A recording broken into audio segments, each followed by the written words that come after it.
Oi, gente, tudo bom? Eu sou a Anne. Em 2018 eu fiz um curso de astrofísica em Harvard. Em 2019 eu participei da Escola de Física Contemporânea da USP.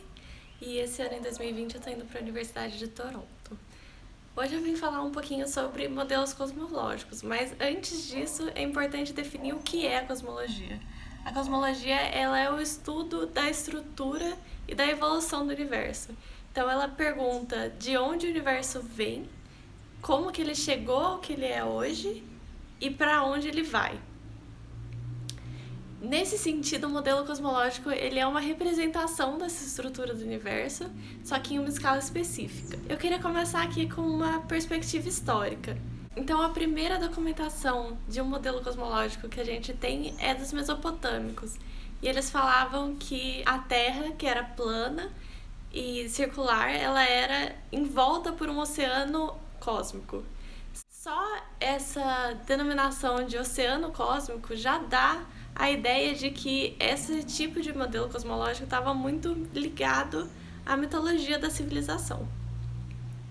Depois dos mesopotâmicos vieram os babilônicos e a contribuição que eles fizeram foi importante no sentido de que eles conseguiram calcular a posição de Júpiter, eles conseguiram reconhecer a periodicidade do cosmos. E foi exatamente esse cálculo da posição de Júpiter que instigou os gregos a formularem o modelo cosmológico deles. O primeiro modelo dos gregos de importância foi o modelo de Aristóteles. E ele achava que todos os astros, as estrelas, os planetas e o Sol, que eles eram carregados por esferas que rotacionavam em volta de uma Terra estacionária. Aí a gente já entra na primeira grande revolução dos modelos cosmológicos. Foi uma revolução que começou com o Copérnico. Ele foi o primeiro a propor que talvez a gente estivesse interpretando os movimentos ao contrário da Terra e do Sol. Então, em vez da Terra estar no centro do cosmos, quem estaria é o Sol. Apesar da escala desse modelo cosmológico estar restrita ao sistema solar, e nesse sentido ainda era um modelo antropocêntrico, ainda foi importante para aumentar um pouco mais a escala. Depois do Copérnico veio Galileu, e ele estava estudando as 4 maiores luas que estavam em órbita de Júpiter. E ele perguntou, se essas luas estão em órbita de Júpiter, por que os planetas não podem estar na órbita do Sol? Aí depois do Galileu veio o Newton. O Newton ele aumentou ainda mais a escala dos modelos cosmológicos por conseguir generalizar que todas as partículas sofrem atração gravitacional de outras partículas.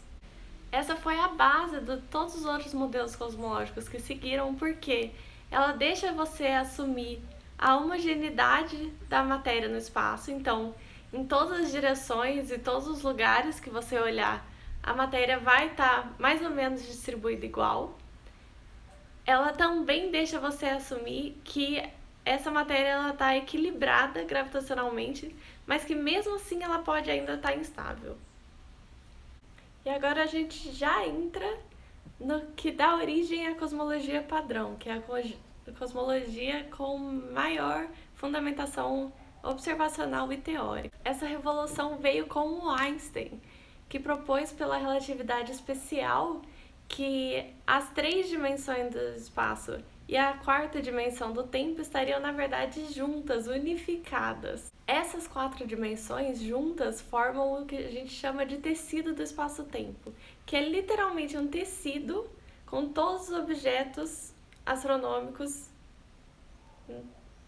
dentro, nesse tecido. Esse tecido, então, por causa da presença desses objetos, ele curva. E essa curvatura do tecido do espaço-tempo é o que vai manifestar a gravidade.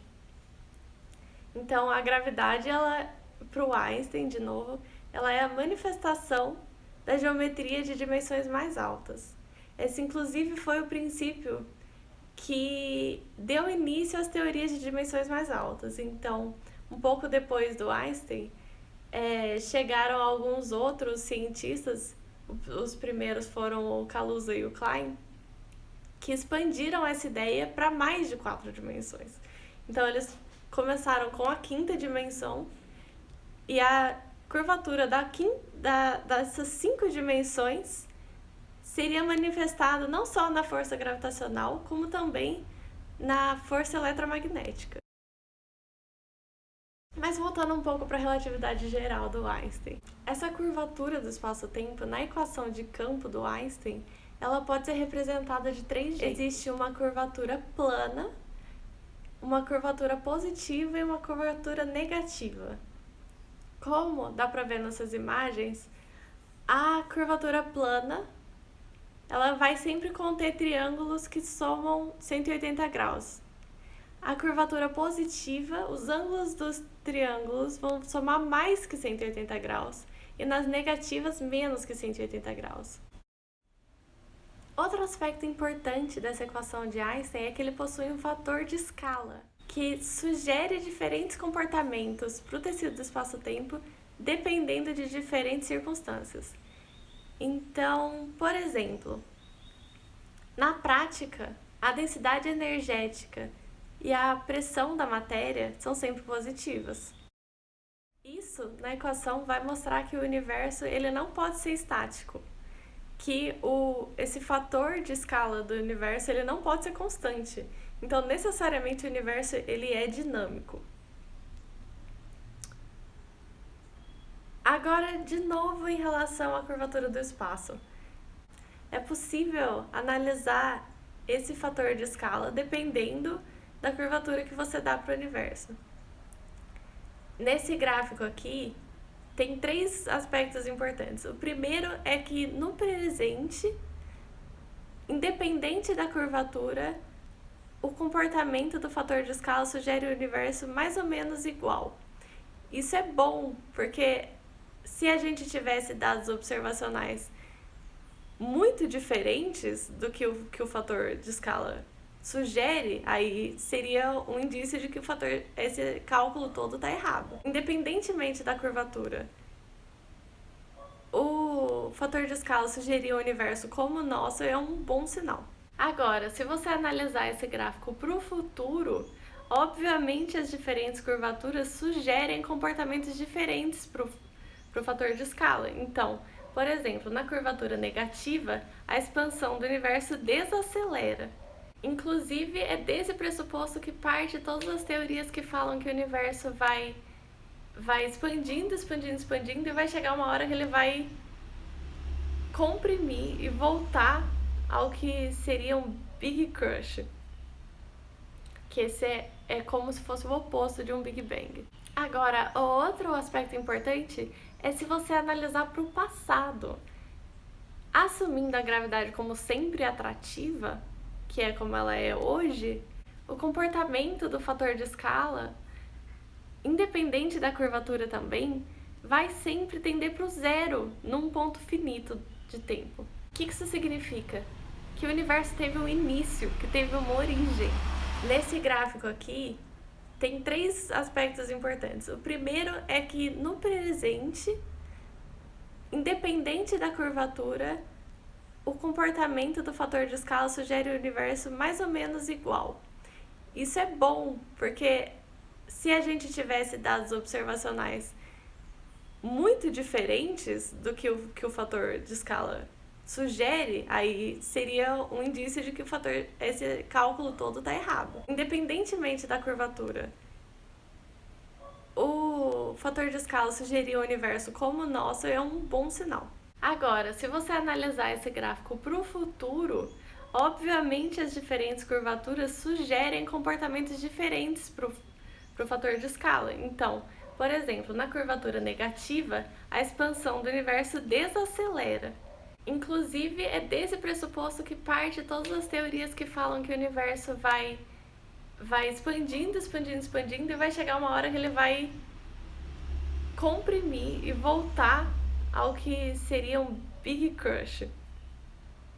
Que esse é como se fosse o oposto de um Big Bang. Agora, o outro aspecto importante é se você analisar para o passado.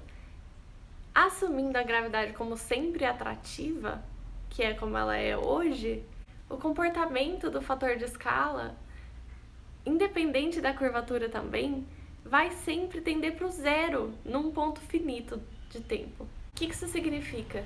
Que o universo teve um início, que teve uma origem. Também dessa equação é possível entender que quando o fator de escala tende a zero, a pressão e a densidade energética da matéria tendem para o infinito. Isso significa que nesse estado inicial do universo, tudo estava muito quente e comprimido tudo junto. Todas essas ideias bem teóricas começaram a fazer sentido experimental com o Vastus Slipher. Em 1912, ele percebeu o redshift das galáxias que ele estava estudando. Então, nessa época, a gente nem entendia o que eram galáxias e ele já percebeu que algumas galáxias elas estavam desviando para o vermelho com a sua frequência. Isso é exatamente a mesma coisa que acontece pelo efeito Doppler. Em função da velocidade relativa entre o emissor da frequência, nesse caso eram as galáxias, e o receptor da frequência, que nesse caso era o Vesto, mas a gente no geral, havia essa alteração na frequência percebida. E foi essa observação que deu origem à lei do Hubble depois. Ele também observou que as galáxias pareciam estar se afastando da gente. Mas ele formulou uma lei que diz que quanto mais longe um objeto está da gente, mais rápido ele parece se mover. Por que isso é interessante? Porque ele implica que o universo está expandindo realmente. Inclusive, é possível, olha que curioso, que um objeto esteja se afastando da gente a uma velocidade maior que a da luz. Mas o importante é que localmente ele não vai estar com uma velocidade maior que a da luz. Mas assim, como sempre na ciência, apesar de todas essas observações, ainda existia uma outra teoria rival que estava ganhando força nessa época. Chamava teoria do estado estacionário. Ela não assumia a densidade energética da matéria como positiva, nem a pressão da matéria como positiva, e assim ela conseguia propor um universo que não era estático, mas que era estável, porque existiria um nível de criação de matéria muito, muito baixo no universo. Então, aproximadamente 2 átomos de hidrogênio por metro cúbico a cada 1 bilhão de anos seriam criados um pouquinho do nada para manter o universo estável e não estático. Mas assim, conforme foram chegando novos dados observacionais, esse debate tendeu para o lado do Big Bang, principalmente com a descoberta dos quasares e depois definitivamente com a descoberta da radiação cósmica de fundo. Por quê? Porque pela teoria do Big Bang, uns 370 mil anos depois da explosão, um monte de fótons teriam sido liberados. Esses fótons eles deviam perdurar no universo até hoje se a temperatura fosse uns 3 graus Kelvin, que obviamente não é o caso. Mas com a expansão do universo, o comprimento de onda desses fótons ele seria alongado até a região das micro-ondas.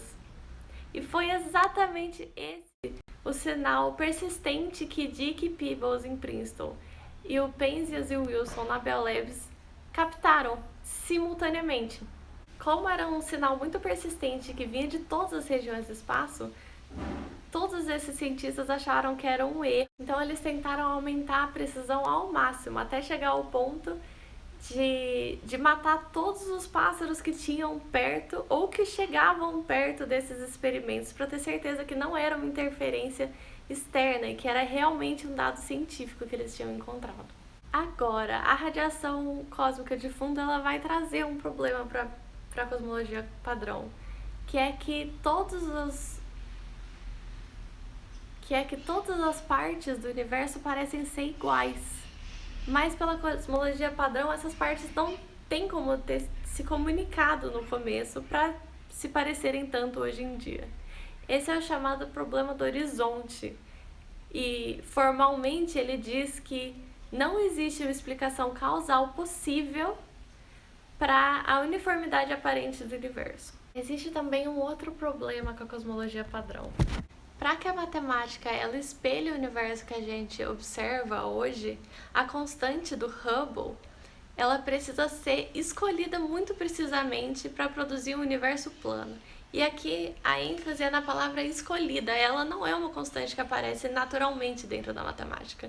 Ela precisa ser realmente escolhida pela pessoa que está fazendo a matemática com o intuito de desenvolver um universo plano. Então a pergunta é: por que o universo devia estar tão precisamente ajustado para um valor de densidade plana? Quem propôs uma solução para esse problema foi o Alan Guth, um físico que estava estudando a teorias de unificação. A ideia dele foi de um universo inflacionário. No artigo dele, ele descreve que o universo teria super resfriado a temperaturas muito abaixo de uma temperatura crítica de uma fase de transição. E para ele, uma temperatura muito abaixo seria 28 ordens de grandeza abaixo dessa temperatura crítica. Então, haveria um período de crescimento exponencial de expansão do universo que aumentaria a entropia do universo quando o calor fosse liberado, o que para o Guth era natural nos modelos de unificação. Aí como que isso resolve os dois problemas? Em primeiro lugar, o universo inteiro teria estado perto o suficiente no passado para ter se comunicado, então por isso que as regiões hoje parecem ser tão iguais. Em segundo lugar, ele expandiu tanto que hoje ele parece plano. Então, nesse ponto da história da cosmologia, já haviam sido resolvidas muitas questões, mas, como sempre na ciência, a resolução das questões traz novas questões, certo? Então, 3 grandes perguntas surgiram a partir de todos esses desenvolvimentos. A primeira pergunta é: o que havia antes do Big Bang? O problema dessa questão super atual é que a gente não tem tecnologia suficiente para obter dados observacionais de qualquer coisa que venha antes do Big Bang. Então é tudo um tanto especulativo ainda. A segunda pergunta diz respeito à composição do universo. Existem 2 coisas que hoje a gente não sabe definir exatamente o que são. A primeira é a matéria negra ou matéria escura. Ela é uma substância que não interage com a luz, então por isso que ela é chamada de negra ou escura, mas ela interage gravitacionalmente. E a segunda coisa é a energia escura. E a gente sabe que essa energia escura existe, apesar da gente não saber o que é ou como funciona, porque é ela que está causando uma aceleração na expansão do universo.